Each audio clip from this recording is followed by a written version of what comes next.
I'm fucking going. Let me know when you're going. Hey man, It's is not this going. it? Is this how you're fucking doing this here? Is this no? It's what? It's gotta start, man. You gotta give it a couple seconds. It's not started. It's starting. You're not starting. Hey, look, it's started. Oh, kitty. Oh, Shit. ow. Cat. Anyway, So we're starting, huh? That's how we're going. I guess. Hey. Hey, welcome to Smash Attack, your weekly Super Smash Brothers podcast. Now, normally we don't do this, but I'm going to start with saying what the fuck we're talking about before we move on. Eh? How about that? Yeah, we can do that. Yeah. So this week we're going to talk about the Wii U pad and the 3DS lower screen, more focus on the pad and what they could possibly do with it. They said that they're not going to do anything gameplay-wise, but we've got a couple ideas we want to run through. Yeah. First off, we would like to look at the past week's screenshots and see what kind of information we can glean from them. If someone could move it on. Oh, shut up, man. There we go. It takes a second. So this is really cool. This is a very close-up shot of Fox's cannon, his hand cannon. Mm-hmm. It's just, it's amazing to me the amount of detail that they're pushing into it. Yeah. You know, down to the Fox insignia on his pistol. Right. Yeah, and Sakurai was saying how it expands, or it kind of has its own little animation and things like that when it's used. So that's kind of neat. Even down to his goggles, you can see a heads-up display. Yeah. On his goggle. I mean, come on, that's fucking awesome. Other than that, yeah, just ooh, look at the detail. Right. Yeah. Now we have just Sonic kicking Bowser in the face. But at least it's good that they're showing Sonic doing a kick instead of spin attack, because, again, kind of like what we were saying last week. He was kicking in the old game, too. In I Brawl, know. he would kick. I know, but they might make him more... I don't think so. I think they will. I don't think they'll have as many moves where he does a spin attack. His spins will be tied to his special. Yeah. Which is primarily how they were before. But yes, he's a kicker. We have a very, very pretty cel-shaded shot from the 3DS version of Samus firing a missile at Pit, and Pit is cutting the missile in half. Right. Midair. So that's neat. I don't know if in the old ones you were able to do that with the missiles. I guess it was never a part of my strategy to try to interest them. I don't think it was. I think missile always won over swords. I don't think it ever canceled out or anything. Yeah, I have no idea. That's definitely. I think it's definitely a new feature though. Like the fact that you can cancel them like that. Kill projectiles. Yeah. Yeah. And Gerudo Valley. I want to see more Gerudo Valley. Here we have Toon Link hucking a bomb at regular Link and him deflecting it with a shield. Mm-hmm. I did like the fact that Sakurai was mentioning that you can that is still a thing. If you stand perfectly still with Link, he will still deflect the shot. Yeah. But he was mentioning that there is slightly more animation in how he deflects a shot. Like he'll lean into it and bump it with his shield on. Ah, okay. Rather than just stand there impassively and just just dunk. You know. I was never good at that. I don't know, I never stood still. It only happened to me on extreme rare occasions when I happened to be standing still and someone's throwing some shit at me. Yeah. Other than that, I was always too twitchy to have the shield actually be a legitimate strategy. Right. Again, the Skyloft level. And this one's awkward. We have to say the least, yes. We have Wii Fit Trainer in what appears to be her stance when she gets knocked down and lands on her back. Yeah. But it's obvious she's doing a yoga stretch. Mm-hmm. And it's really highlighting the yoga pants physics that they are implementing in this version of Smash Brothers. Yes. There's already been horrible things put online of that Wii Fit Trainer. Horrible, wonderful things. And this is only adding fuel to that fire. Yeah. Basically, dead ass. Dead ass is all this photo is saying. Yeah, really, that's all. It's front and center. It's just, hey, who likes asses in yoga pants? I like asses in yoga pants. Yoga pants. And that is it. That is all of the screenshots. So, first and foremost, this was a topic that you wanted to bring up? Yes. So, go ahead. Go. All right. So my initial idea with the Wii U Gamepad, because Sakurai was saying that the pad itself isn't really going to be useful in any way. So I thought, well, if it's not going to be useful, maybe if it, from like a statistical standpoint, maybe if it can be used for if people, god damn it, ambulance driving by. All right, awesome. You win. That's how it'll be used, to call the ambulance. Yes. God damn it. So, but no, I mean, the way I thought it was kind of like the pad can be used where it would have all the information of each fighter, like maybe like how many lives they have left, their percentage, I mean, obviously it would be on the screen, but what if it was on the pad? But not only that, where spectators could, who have the pad, they can like get more information, like how many, I guess just like kind of like maybe like how many items they deflected or how many times they've been hit, or like, just like a really more in-depth of the stats, like of that fight, of that round, and then people would be able to navigate through it. Or the other idea that I thought of was, what if they were kind of able to freely move the camera around, like on just the pad, not on the TV, but they can like kind of like zoom in and zoom out and kind of like navigate throughout the map. That would be neat. The important thing here is to remember that I'm not entirely sure if it'll be compatible with 5 controllers at a time. So I'm not sure if they're thinking that you're going to have an impassive 5th player with the pad at any moment in time. Mm-hmm. So from that standpoint, it has to be something that isn't any kind of a performance enhancer. Yeah. Or anything that would give you an unfair advantage. So I think the stat screen would be perfect for that. Mm-hmm. Bundling into that, what I would like to see is the stupid fucking awards that they gave out in Melee that they don't in Brawl. I'm trying to remember what awards. Like, wasn't it something like, yeah, I can't remember. Go ahead. Like Pratfaller, no R for you. Oh. Those random shit. Yeah. Like, those were so much fun. Yeah. It was like at the end of a round of GoldenEye and saying, AC 10, and what the fuck, how am I most cowardly? Yeah. That shit. Right. That was fun. It served no purpose other than to be stupid and fun. Maybe if once you you fulfill the requirement to get those titles, it would pop up like in your player slot's color. Yeah. Like, oh, Pratfaller in red or whatever for player 1. Right. That would be neat. What I was thinking was, how there's always some sort of a silly single-player thing? Like in Brawl, there was the coin shot. In Melee, there was the capsule machine. Yeah. Just to unlock shit. What if they were to do like a pad-based mini-game based around unlocking trophies and things? Okay, and so you're thinking outside the rounds then. Yeah, outside the rounds, you would have some sort of a simple pad-based mini-game that would just allow you to unlock shit with coins that you would get in the single player. Yeah. I can definitely see them implementing something of that fashion. I could also see them do the stats. I would love to be able to just take the pad and prop it up next to the TV so that everyone can still see it. Yeah. But it's not important. So now I know we wanted to focus more on the Wii U, but this kind of goes with, I guess with the 3DS as well. With the pad having that little mini game to unlock trophies, would there be like a touchscreen mini game for? Well, I guess they both would be touchscreen for the 3DS. Good job. Yeah, shut up. I forget that the Wii U is like a bigger version of the 3DS minus the 3D.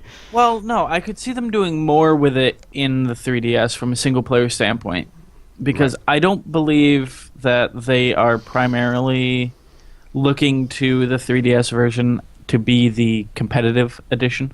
Yeah. But I could see them opening up and doing a lot more interesting things with it. I can see them doing some sort of a single player storyline on the 3DS that may or may not have cinematics. Yeah. So there's potential there. There's definitely potential. I would also like to see them do something really stupid with it, where it's kind of like the horn in Mario Kart 8. Where it's just, oh, I'm going to slap this and something stupid's going to happen. Yeah. That being said, I would also like to see like what we were talking about earlier with the PictoChat level, where there would be a fifth player who just has the pad and can manipulate the environment. Maybe like if they're only allowed like a certain amount of time to draw or something like that, because I feel like you could really dick people over for. You definitely could, and yeah, that's the only issue with that. I think with the PictoChat thing, what you would have to do, because of how that stage worked, if you remember correctly, was it was basically a flat plane, and every once in a while an image would get drawn. Yeah. And that image would stay for so long and then go away and you go back to a flat plane. Right. Then a little bit more time would go back. And so in between the times when they're actually fighting on the drawing, maybe they have time to draw on the pad to draw the next level. Yeah. And then that gets locked in. And then it'll pop up at a random later time. Okay. So that you can't just draw circles around people and completely trap them. Yeah, I think it would definitely have to be something where they could like fall through or whatever, stand on and fall through. So, yeah, because that's the first thing I thought about. It was like, just draw a bunch of circles around like certain people or whatever, and be like, "Yep, now you two have to fight or whatever, or not fight." So it's kind of like an on-the-fly level editor. Yeah. Okay. Yeah, I could see that where it's like a counter or something is like on the upper right-hand corner or something like that. It just says you have X amount of time to draw this, and it'll be locked in. That'd be cool. Or you could do like a Kirby's Epic Yarn level where where it's kind of like a pop-up book, and there's certain environmental things that the player on the pad can all of a sudden, oh, I'm gonna unzip this panel and shit's gonna fall out. Yeah. Or I can just pull on this string and all of a sudden the two islands are really close or they're really far, and things like that I think would be really interesting.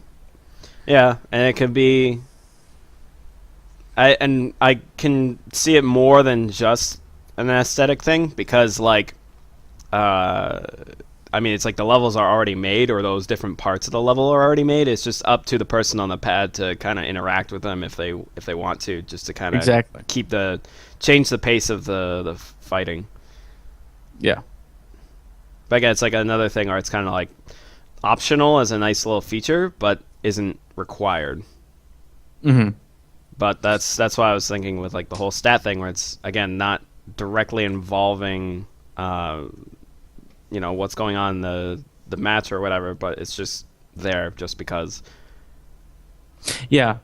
Another thing they could also do is they could utilize it really well for like tournament play, where it shows everyone logs into the main pad, and on the pad you'd pick your default character, your default controller configuration. Mm-hmm. So when it's your turn, it automatically looks for that controller configuration, but you use the pad as like the roster for that. So you'd be setting up like, oh, this is going to be the first match, and while they're fighting, you can organize all the others. And maybe you'll have one tournament coordinator who would go through and set the different options for each matchup, if you're doing like a more casual Saturday night type tournament rather than like an Evo tournament where that's all handled outside of it.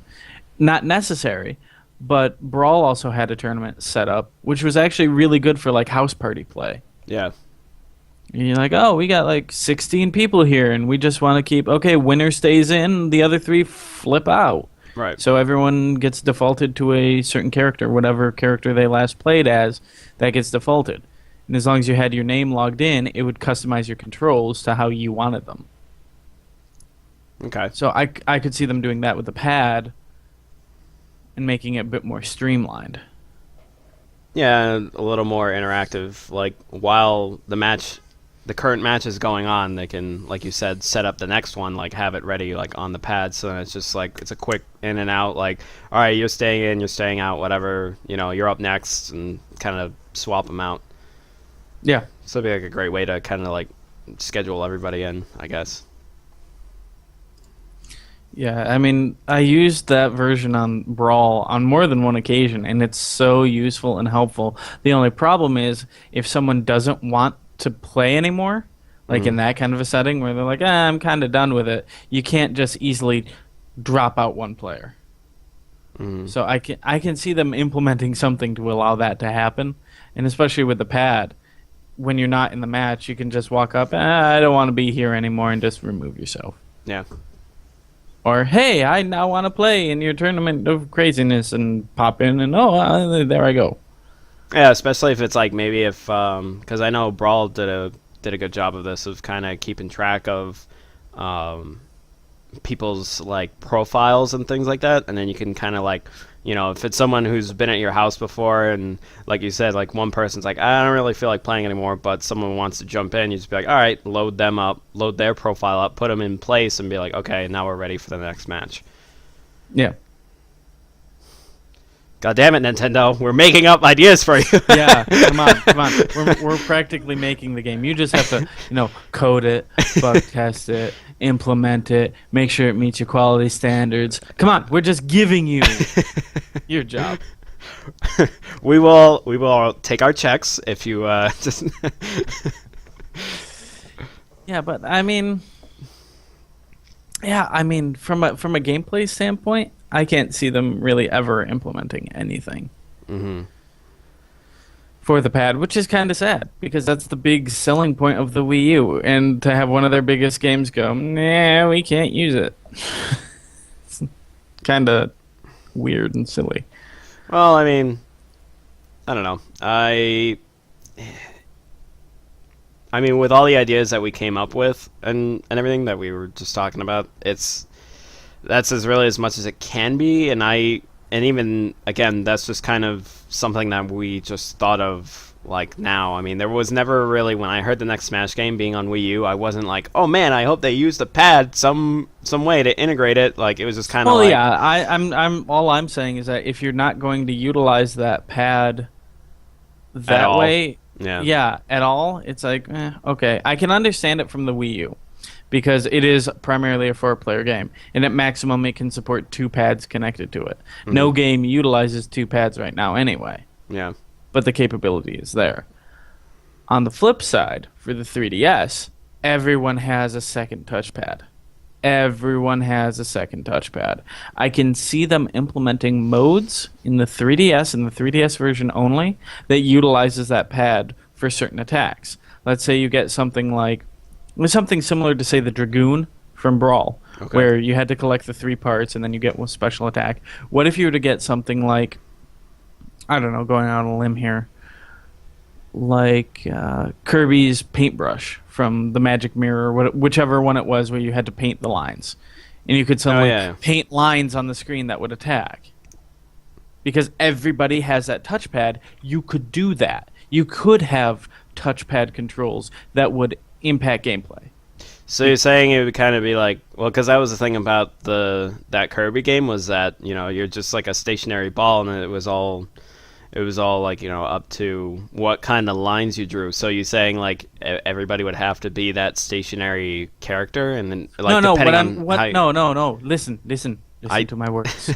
You would pick up the paintbrush, your character would be temporarily removed from the scene, a la the Dragoon, or like Snake's Final Smash. Oh, okay. Everyone else is still fighting, but you get to draw rainbow lines that would slide them off.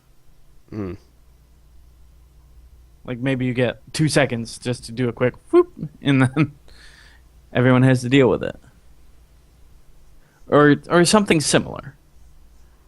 So let's say, hypothetically, just saying, putting it out there, Amaterasu becomes a playable character. Okay. From Okami. Oh. Her Final Smash, yeah, it would be. I would love to see her on there. It won't happen. What I would love to see, watch as I eat my words when they reveal her next. what would be really interesting is if you could get like her paintbrush and all of a sudden start painting certain spells on there, where it would outline a suggested spell, but they could do like Easter eggs where, oh, I know this one because I played the game, and so I'm gonna do this thing and change day to night and blah blah blah, or things like that. Yeah, I could see where like they would yeah, I could see that working, I guess, at least just from that character. But like as far as like with what we were saying before with the paintbrush, unless it's something where it's kind of like what we were saying, like with the PictoChat level, where you only have a certain amount of time, and then you draw it out, and then once you're done, it locks it, and then you return back to the stage, and then it'll add it or something. Maybe it's at some random point in time, your fucking magic mirror slides would show up, and you could fuck yourself over. Yeah, that I think would be completely balanced. Okay, because then you couldn't just put a big fucking pyramid in the middle. Well, you could. If you didn't give a fuck. If you had one extra life ahead of everyone else. Oh, yeah. No, I mean... Yeah, because I was thinking, like, I think that's incredibly overpowered if you were off screen and then drew it, and then people, like, hit the slides and shit and went off screen, they're like, well, what the fuck? Like, how could this not affect you? Because I think there are plenty of times where, like, even certain smash attacks, you could, if you time it wrong, you can fuck yourself over. Like, with... Oh, you mean the final smash? Yeah, certain final smashes where like people have died. Any of the Fire Emblem characters can literally charge off the fucking screen. Yeah. And just shit. Yeah, or even like I know there's been some times where I was playing as Samus and like or Zero Suit Samus where I'd hit my final smash or whatever, and then somehow after I do it, the platform below me was just gone, and I'm like, oh, and I just fall to my death. Well, that's right, because using that midair counts as like your up B. Yeah. Right? You can't, or can you? Well, no, because when you use it, you can't move for a certain amount of time. I think at least that's when you have the suit on. But like I think with Zero Suit Samus, like I think it's pretty instant. You just get your suit back, and then you're free to move again. Pretty quickly, but with when you become Zero Suit Samus, you have a couple seconds where you can't move because all the armor is falling off. Yeah. So I think it's during that time. It's just like I was like on the edge or something, and I just fell to my death. Yeah, but I can see them doing a couple of neat platform-specific modes for 3DS and even for Wii U. I mean, all they've said that is going to be solid cross-platform is the roster. That's it. They're like, the rosters are going to be identical. Yeah. They haven't said anything about game modes. They really aren't. I mean, we're all getting excited. I mean, you and I are getting excited. Anyone who may potentially be listening to this is getting excited, or at least I think so. I never see anything in the chat. But we haven't heard any concrete evidence. Yes, we see the screenshots and they say, yes, this character is back and this character is back, but they're only feeding us little tiny fucking tidbits. We've never seen any menu from any version of the game. Mm-hmm. Fuck, we haven't even seen a start screen. Right. So all of this is pure conjecture, and the two games could only have the rosters identical between the two. The rest of it completely fucking different. Okay. Which would be very interesting from my standpoint, because then it would actually leverage people like you and I purchasing both of them. Not that we weren't going to do that to begin with. Yeah.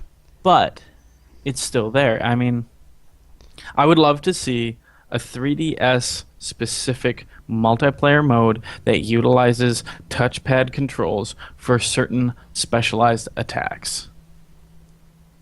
By no means would it be required, like there'd be a different way to do it, but you could do it on the touchpad if you wanted. Kind of like how they're doing Wonderful 101 in those attacks. Like you can use the stick to do it, or you can just draw on the pad. Now, what if they use the talking about the 3DS here? What if they use the stick as regular movement, but then you could use the touchpad to do attacks and whatnot? Like instead of using the buttons, you can use. They could do that. Actually, Super Street Fighter 3D does use that in certain modes. It's called a simplified attack mode. Okay. And you can, when you play with the simplified, you're not allowed to play with people who play with the complex because it's considered an unfair advantage. Right. But in something like Smash Brothers, I could see them implementing that and not having it be unbalanced because none of the input in a Smash Brothers game is overly complicated. Yeah. None of it ever is. Right. I guess it's another thing. It's kind of like it's an option but not required. Yeah, and I could definitely see them doing that in like a standard play style. I would like to know if they're going to utilize the Circle Pad Pro for any reason. I don't see why not. Why do you need 2 sticks? One can be used as the Smash. Oh, the Smash stick. Now you're getting into performance enhancement. But yeah, I mean, I never used the Smash stick in GameCube. Oh God, I did. I did so much. I never did. So. Well, each person's different when it comes to playing Smash. Oh yeah. I mean, I want to see them do interesting things with the pad. Not in any official like. There's always the extreme multiplayer mode. Like there was the one in Brawl where you could make it the giant metal bunny fire breathing melee brawl thing. Mm-hmm. So I could see them doing that, but with the pad. Oh God, you mean like if they fire doodle time? No, I was thinking something where it's like on the fly. There's like a 5th person, just like maybe it's just kind of like some kind of mode where it's just I don't know, fucking crazy, but there's a 5th person who is on the pad, and like you said, it has like that big mode or metal mode or whatever. What if the person on the pad could change that on the could fly? Change it on the fly? Oh shit! Yeah, that'd be fun. That would be fun. Just like, no, you know what? You guys are like gonna be small now. You guys are gonna be invincible. You guys are gonna be, like on the fly. Like that'd be interesting. Yeah, like the only rule would be you have to have a minimum number of them activated at any time. Yeah. Yeah, I think there's like a certain time you can have. And there would have to be like a cooldown on the flip, so you can't just constantly keep swapping everyone out. Yeah. That's a winner. That's a great idea. I would really like to see that. Yeah. Goddamn. So we're at about our half hour. If there are any questions from anyone who may be watching, please type them in. Please, to give me time to think. Oh, wait, no. I know what the next topic's going to be. I figured it out. Because you selected this topic. So I figured my topic out. Okay. So what the hell are we going to be talking about? And it's gone. I would like... No, it's not. I would like to talk about Final Smashes. Okay. How they are completely all over the fucking place and unbalanced in Brawl, and what we can do, what could be done. Not we can't do a fucking thing, but what could be done to balance them out in the next. Okay. So I think we might have to do a quick rundown of everybody's Final Smash. All right.